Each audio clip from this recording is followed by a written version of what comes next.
Good morning student. हम अध्याय 3 पढ़ रहे हैं, सरल रेखा में गति।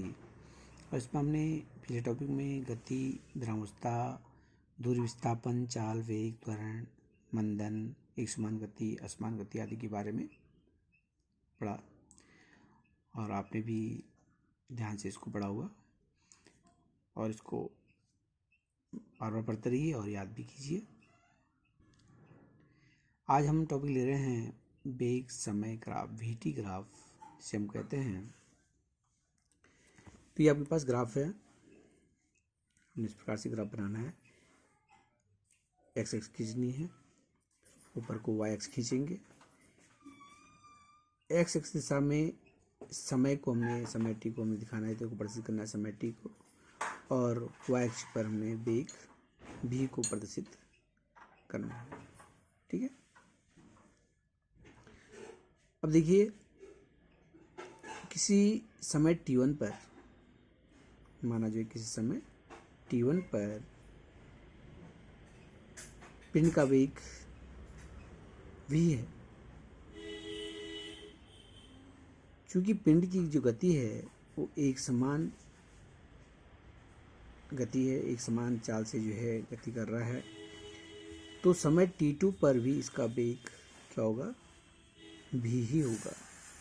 यानी कि बिंदु a1 पर इसका वेग v है और बिंदु b2 b डैश पर भी इसका वेग क्या होगा, v होगा। यानी कि t2 समय पर समांतराल यहाँ पर बदल रहा है, लेकिन वेग में कोई परिवर्तन नहीं हो रहा है। समान चाल से, एक समान चाल से पिंड चल रहा है। ठीक है। और जब पिंड एक समान चाल से चलता है तो उसका जो त्वरण होता है वो क्या होता है, शून्य होता है, जैसे मैंने आपको बताया था। तो यहाँ पर हमने अब सॉल्व करना है। ए डैश बी डैश जो बिंदु हैं इनको आप मिला देंगे, इसको जो है नीचे मिला दीजिए। तो इस प्रकार से आपके पास एक यहाँ पर फिगर बन जाएगा। ये आपके पास आयताकार फिगर या वर्गाकार फिगर कुछ भी हो सकता है। ठीक है ना। अब देखिए, हमने इसको सॉल्व करना है। हमने यहाँ पे ग्राफ बना दिया है। अब इसका जो है कितना जो है विस्थापन यहाँ पर निकलेगा, कितना यहाँ पे विस्थापन निकलेगा, उसका हमने मान यहाँ पे ज्ञात करना है। तो देखिए, माना जो पिंड आपके पास है, पिंड का वेग t1 समय पर वेग v है तथा t2 समय पर, t2 लेंगे इसको, t2 समय पर भी वेग क्या होगा, v होगा, क्योंकि जो है पिंड एक समान चाल से चल रहा है। ठीक है। अब देखिए, यहाँ पर a से b तक की जो दूरी है, यानी t1 और t2 जो समांतराल है, समय है ab, ये किसके बराबर है, ab that is equal to, इसका मान हमें निकालना है ab का मान। तो OB में से, देखो ध्यान दीजिए, OB में से हम OA को कम कर देंगे। OB में से OA को घटा दो तो हमारा क्या बच जाएगा, ये बच जाएगा, ये हमारा समांतराल निकल जाएगा। ठीक है। जो समांतराल है उसका मान कैसे निकालेंगे, OB में से OA को माइनस कर दीजिए तो ये बच जाएगा।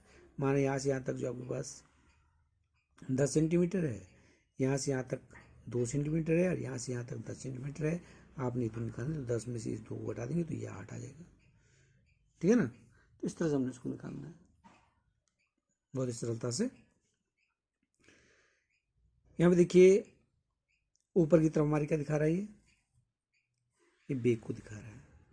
ए डैश और बी डैश, ये दोनों आपस में क्या है, बराबर है। और किसके बराबर हैं, ये भी के बराबर है, क्योंकि वेग ए डैश पर वेग v है, बी डैश पर भी वेग v है। वेग में कोई परिवर्तन नहीं है, एक समान चाल से जो है पिंड चल रहा है। तो इस अवस्था में ए डैश बी डैश पर जो वेग होगा v होगा। तो ये यहाँ पर ऊपर की तरफ जो है जो लाइन दिखाई दे रही है आपके पास, ये क्या वेग को प्रदर्शित कर रही है। तो ए डैश और बी डैश दोनों बराबर हैं, that is equal to v।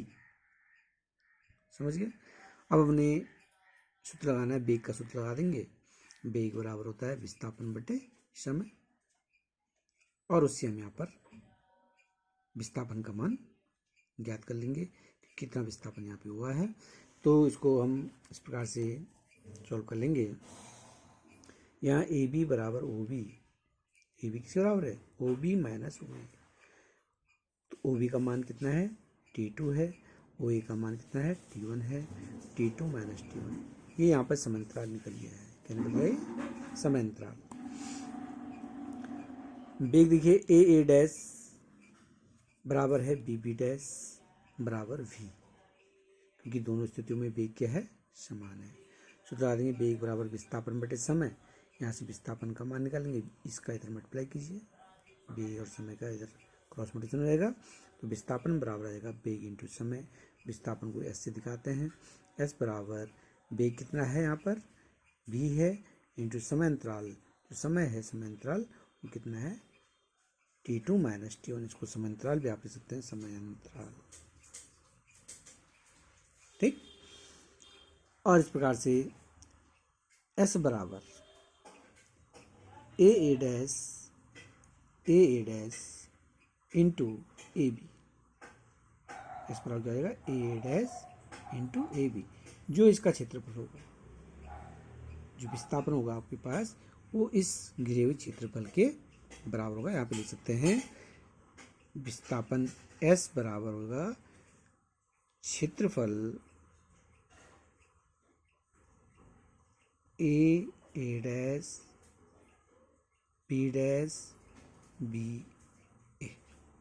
जो एस का मान होगा इसके बराबर होगा क्षेत्रफल ए डैश बी ए के बीच जो क्षेत्रफल है इसके बराबर होगा। तो यहाँ पर आप देख रहे हैं यह एक वर्गीय आयत के बराबर बन रहा है। तो हम इसको लिख सकते हैं लंबाई गुणा चौड़ाई। तो इसको हम लिख सकते हैं दैट इज इक्वल टू क्या हो जाएगा, ये एस बराबर A dash into A B, यानी कि लंबाई गुणा चौड़ाई। तो ए डैश मान लीजिए और ए बी मान लिया हमने, वेग और ये समय का हो गया है। तो एस बराबर A dash into A B, S बराबर क्या हो गया, आयत ए डैश बी का क्षेत्रफल। तो इस प्रकार से हम वेग समय ग्राफ जो है बना सकते हैं आसानी से। अगले आपके पास है स्थिति समय ग्राफ या विस्थापन समय ग्राफ, इसको कहते हैं पोजीशन टाइम ग्राफ। ठीक है, तो इसमें देखिए हमने पिछले ग्राफ की तरह ही यहाँ पर हमने एक्स एक्स लेना है और वाई एक्स लेना है। ठीक है, इधर हमने इस साइड को हम एक्स एक्स की तरफ समय को दिखा देंगे, समय टी, और ऊपर की तरफ हम विस्थापन को दिखा देंगे, पोजीशन स्थिति को दिखा देंगे, कितना जो विस्थापित हो रहा है पिंड। ठीक है, अब देखो किसी समय T1 पर, किसी समय T1 पर पिंड की स्थिति x T1 है। किसी समय T1 पर तो पिंड जो है, जो स्थिति परिवर्तित हुई पिंड की, कहाँ पर जो विस्थापन हुआ है, कहाँ पे आए, x T1 दूरी ठीक है विस्थापित हुआ है। समय T1 से कहाँ बढ़ गया, T2 बढ़ गया है। T2 समय पर सपोज माना कि पिंड की जो स्थिति है x T2 इतना विस्थापित हो गया है। ठीक है ना, T2 समय पर जो विस्थापन है वो कितना है, x T2 है। तो हम इन बिंदुओं को नोट करते हैं। जैसे इसको हमने A मान लिया है, इसको A डैश मान लीजिए, ये B डैश हो गया है, इसको A B मान लिया हमने, A डैश B डैश मान लिया। हम क्या करते हैं, A डैश से B डैश B पर एक लंब डाल देते हैं। ये हमने लंब डाला, जो बिंदु कहाँ पर मिलता है, C पर मिलता है। ठीक, यहाँ पर A डैश B डैश जो आपके पास है ये प्रवणता है, इसे कहते हैं ढाल। क्या कहते हैं इसको, ढाल या प्रवणता कहते हैं। और यहाँ पर ये कोण जो है इसको लेते हैं थीटा। जो कोण यहाँ पर है, जो ढाल है, इसका जो कोण है कितना है, थीटा कोण पर है। ठीक, तो इसको हम लिख लेंगे, माना T1 समय पर, यहाँ पे क्या लेंगे, T1 T1 समय पर पिंड की स्थिति क्या है, एक्स T1 है, और T2, इसको T2 लीजिए, T2 पर पिंड की स्थिति क्या है, एक्स T2 है, समझे ना। तो आपने इसको ध्यान समझना है, बहुत ईजी है। हमने एक्स एक्स खींचना है, वाई एक्स खींचना है, और हमने ये जीरो है यहाँ पर मूल बिंदु, हमने T1 समय पर लेना है, जीरो से T1 समय पर। T1 समय पर यहाँ पर विस्थापन जो हो रहा है या पिंड की जो स्थिति है एक्स T1 पर है, और जब समय बढ़ा तो यहाँ पर पिंड जो कहाँ पहुँच गया है, एक्स T2 स्थिति में पहुँच गया, यानी कि बी ट्रेस पे पहुँच गया है। नामकरण हमने करना है इसका, ठीक है। और ए डैश वी डैश को क्या कहते हैं, ढाल कहते हैं, या प्रवणता इसको कहते हैं, ठीक।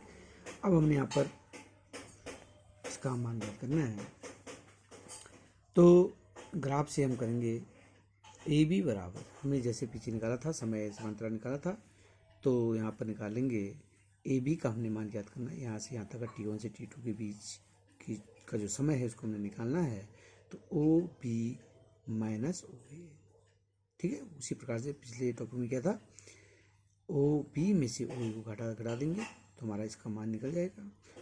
बी का मान T2 है, ए का मान T1 है, निकल जाएगा आपके पास ये, ठीक है।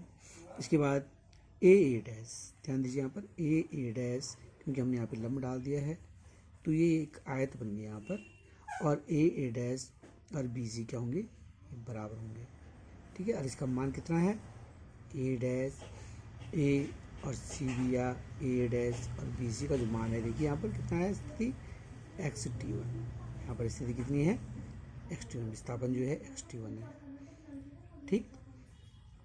इसी प्रकार से बी बी डैश, बी से बी डैश पर विस्थापन कितना है, एक्स T2 है, ठीक है।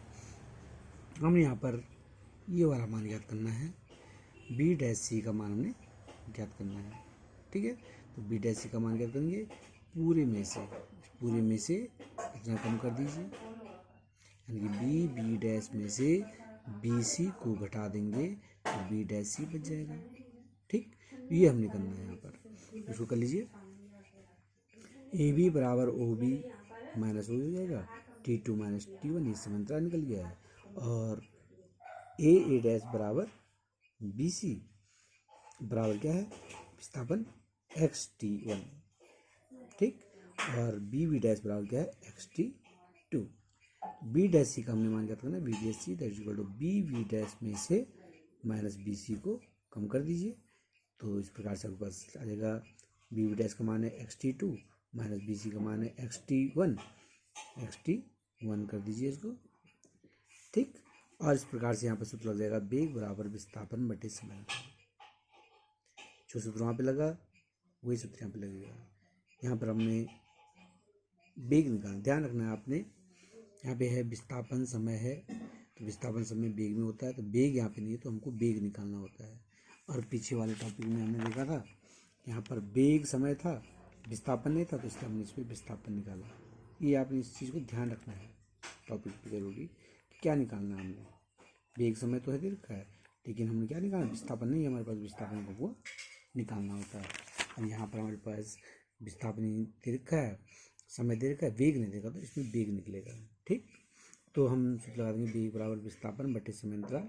विस्थापन का मान क्या है आपके पास, वेग हो गया v, विस्थापन हो गया x T2 minus x T1 बटे समांतराल क्या हो गया, T2 minus T1। X T2 minus x T1, x T2 minus x T1 हमने अभी निकाला था, x T2 minus x T1 ये किसके बराबर है, बी डैश सी के बराबर होता है, तो यहाँ पे रख देंगे बी डैश सी, और T2 माइनस T1 किसके बराबर है, ए बी के बराबर है, ठीक है। तो इसको ए बी लिख देंगे, इस सूत्र का हमने प्रयोग करना है यहाँ पर, है ना। और भी बराबर हो जाएगा बी डैश सी बटे ए डैश सी। ए डैश सी कहाँ से आया, क्योंकि ए बी बराबर क्या होता है, ए डैश सी के बराबर होता है, ये दोनों बराबर है आपके पास, ए बी बराबर ए डैश सी। और हमने यहाँ पे लिखा भी है ए बी बराबर ओ बी माइनस ओ ए, और ए डैश सी, इसको हम आप लिख सकते हैं, चलो यहीं पे लिख देते हैं इसको लिखते हैं चूंकि ए बी बराबर ए डैश सी, क्योंकि हमने क्या डाला है, लंब डाला है, दोनों आपस में क्या होंगे, समान होंगे। और इस प्रकार से हम यहाँ पे चित्र में देखेंगे कि बी डैश सी बटे ए डैश सी क्या हो गया, एक समकोण त्रिभुज है, और यहाँ पर इसका कोण है, सामने वाली भुजा इसकी जो लंब होती है, ये आधार हो गया है, लंब बटे आधार यानी कि टेन थीटा, यानी कि लंब हो गया, बी डैश सी लंब हो गया है, ए डैश सी जो है आधार हो गया है, तो लंब बटे आधार क्या होता है, टेन थीटा होता है। तो यहाँ पे हम पुट कर सकते हैं, इसके स्थान पर क्या लेंगे, भी बराबर टेन थीटा, इसी टेन थीटा के बराबर हो जाएगा, ठीक है। और ये क्या कहते हैं, इसको प्रवणता कहते हैं, क्या कहते हैं इसको, प्रवणता। तो यदि कोई पिंड जो है एक समान चाल से गति कर रहा है तो पिंड का वेग ग्राफ की ढाल के बराबर होता है। पिंड का जो वेग होता है ग्राफ के ढाल जो निकलता है ग्राफ पर, उसके बराबर होता है, ठीक है। ढाल को प्रवणता भी कहते हैं, अथवा हम इस प्रकार से लिखते हैं, इस प्रकार कह सकते हैं कि स्थिति समय ग्राफ की प्रवणता पिंड के वेग के बराबर है, या पिंड के वेग को प्रदर्शित करता है। तो इस प्रकार से आप आसानी से इसको सॉल्व कर सकते हैं, ओके।